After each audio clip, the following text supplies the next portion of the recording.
Okay, there we go, 1905. Let's get started with this week's Weekly Net. And of course, when I get my mouse to drive the right screen, I can actually start by saying greetings to one and all, and welcome to this week's Net. Those that are wishing to join the Net using Zoom may do so now. Zoom is open. And if you don't have the Zoom link, please contact me on WhatsApp 082-859-2684. And I'll send you the link with the greatest of pleasure. So today is Sunday, 15 October. Time is 19:05, and we begin the Weekly Net with the radio amateur check-ins on the Rudderpoort repeater for 5 minutes before proceeding.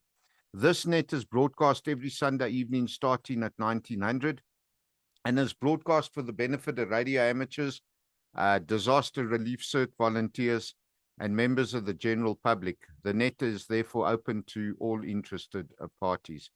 Everyone is welcome to participate using either amateur radio, Zoom, or both. Right, ZS6 OPS returning. I'd like to remind all radio amateurs who have not checked in that you do not need to be a member of any group or club to check in or to use the repeater or any of the amateur radio bands. All that is required from you is that you have a valid amateur radio license issued by ICASA, which automatically grants you the right to use any of the bands at any time. Therefore, there is no need for you to ask for or be granted permission from anyone to use the repeaters or the amateur radio bands. I'd also like to encourage all the listeners and participants to share the Weekly Net Zoom link with everyone they know throughout South Africa. Doing so will help us grow the Weekly Net and will contribute to disseminating information as far and wide as possible. Okay, ZS6 OPS returning. Let's go and unpack the COVID-19 figures, which are still only being reported on by the World Health Organization.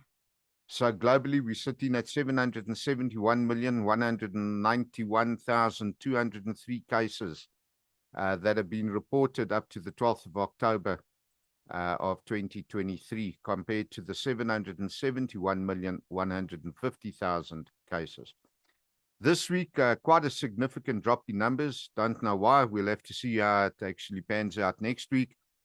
We see an increase of 39,000 only compared to the previous 278,000. So quite a significant drop. The global death toll now stands at 6,961,014 compared to 6,960,783. Also, massive drop this week of 231 compared to 1467.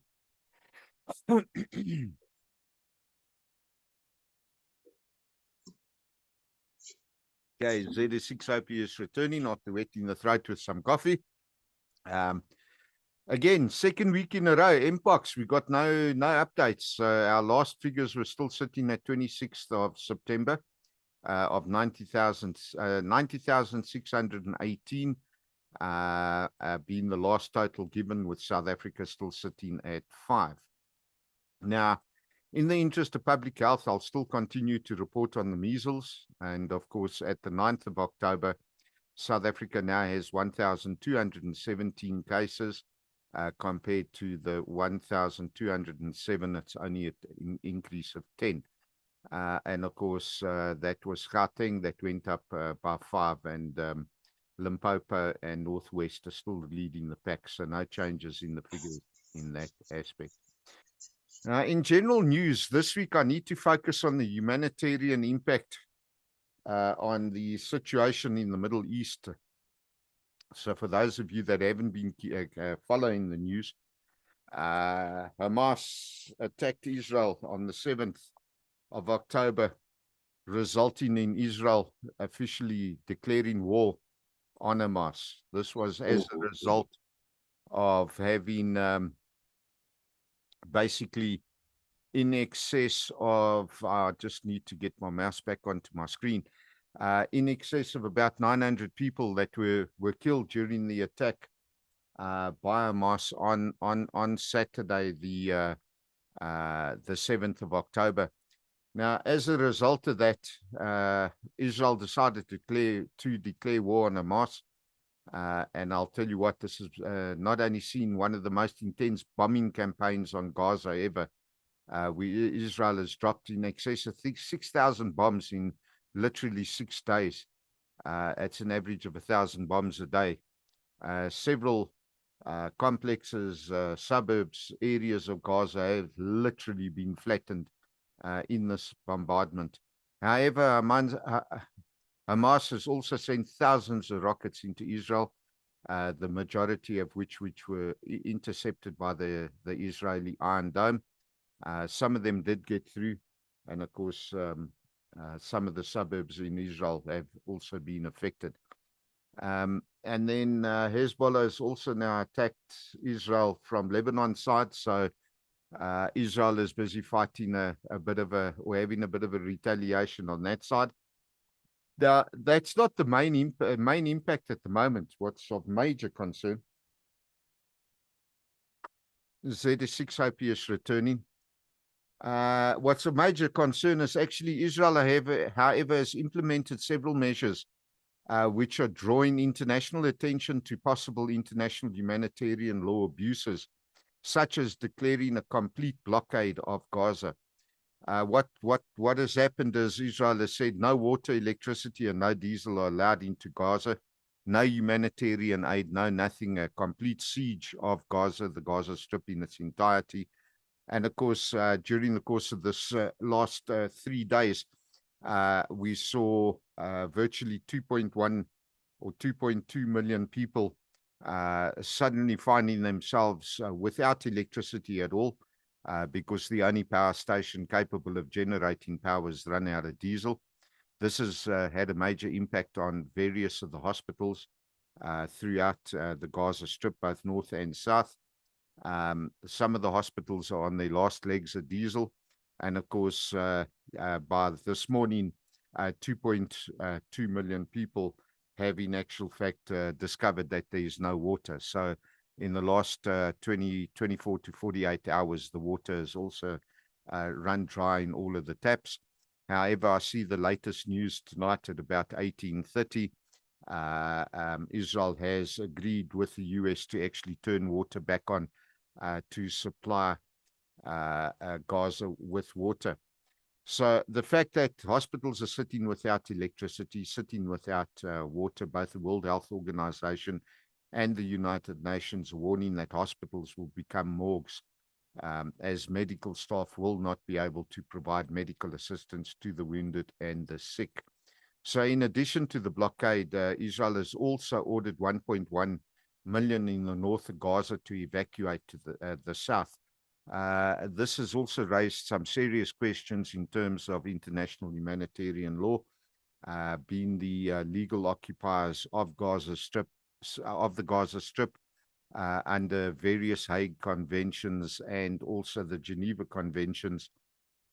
The occupying power may not relocate civilians. However, on the other hand, Israel has actually now informed everybody that the evacuation order for 1.1 million to be moved from the north to the south is in order to protect the civilians themselves, which they've got a right to do because they are now on the defensive. ZS6 OPS returning. So, that being said, of course, Hamas, on the other hand, is telling Palestinians to stay in place, which is also drawing attention to the possibility that civilians could be or will be used as human shields. This is also now going to draw us into a major international humanitarian law debate from both sides. And like any law, you know, you've always got a dual interpretation, and then it'll be up to one deciding entity like the International Criminal Court deciding on who, what, where, when, and how. However, it's going to be a massive debate moving forward. I know that besides the World Health Organization, the United Nations, the League, or at least the Federation of Red Cross, is also weighed in on this. So that was the Federation of the Red Cross and Red Crescent Societies, as well as the International Committee of the Red Cross, have all warned that these actions could be in contravention of international humanitarian law, purely because in terms of the Geneva Conventions, all civilians are to be protected at all costs. So this morning, I see that Al Jazeera is also reporting that Israel has been attacked from the Syrian border as well. And of course, Israel retaliated with artillery fire into Syria. And just before I started with the net, I was following up on some of the news where Iran now has also the Iranian foreign minister, to be more accurate, has now warned both Israel and the United States that there will be retaliation. They just didn't say retaliation by whom, but in the event Israel enters Gaza or the Gaza Strip, there will be retaliation. So that is something that we need to watch out for, especially as the United States has already sent in the first aircraft carrier. A complete fleet of naval vessels and aircraft have been deployed. And this morning, the second aircraft carrier was, in actual fact, the orders were given to deploy. So the second aircraft carrier is now en route to Israel as well. So the Middle East could, in actual fact, flare up.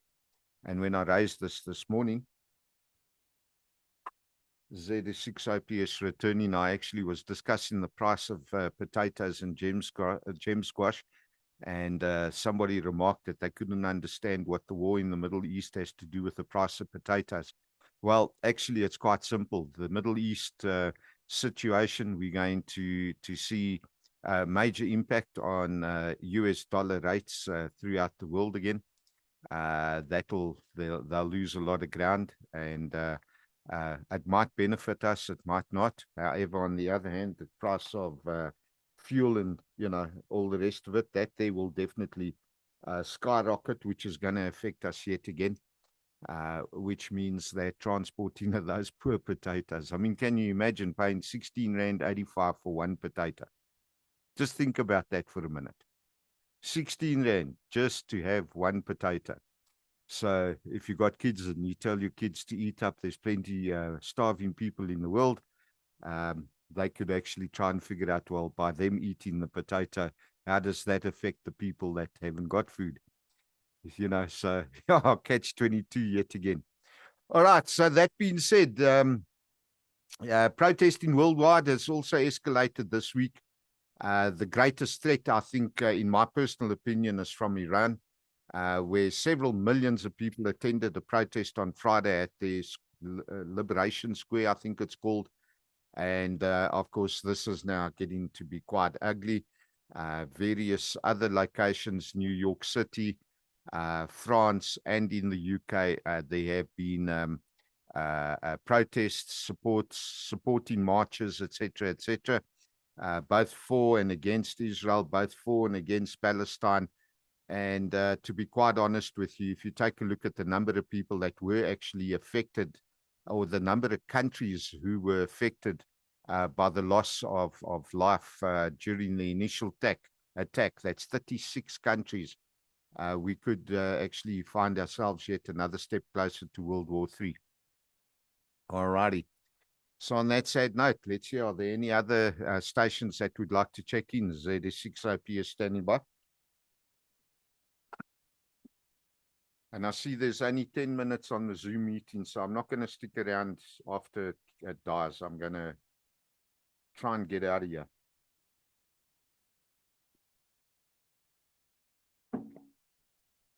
Okay, so no further check-ins at all. In that case, what I'd like to say is that, the death toll is actually at 3,850. With 13,000 people injured. It's reported that 724 children and 286 Israeli soldiers have lost their lives. Of the 180-odd Israelis that were taken captive, Hamas has reported that 22 of them have actually lost their lives through the bombing of the Gaza Strip. Now, those figures, I'm not taking sides.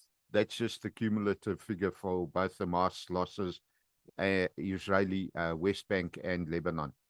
So in closing, I'd like to encourage everybody to register as a disaster relief cert volunteer and to prepare and train to assist local communities for when disaster strikes. Radio amateurs, of course, I've already checked to see if there were any other latecomers. I'd like to thank those who have checked in and those who attended on Zoom. And as the COVID-19 pandemic is still ongoing, is still infecting thousands weekly, please remember to physically distance yourself and to wear a mask to protect others, especially the elderly who could lose their lives if infected with COVID-19.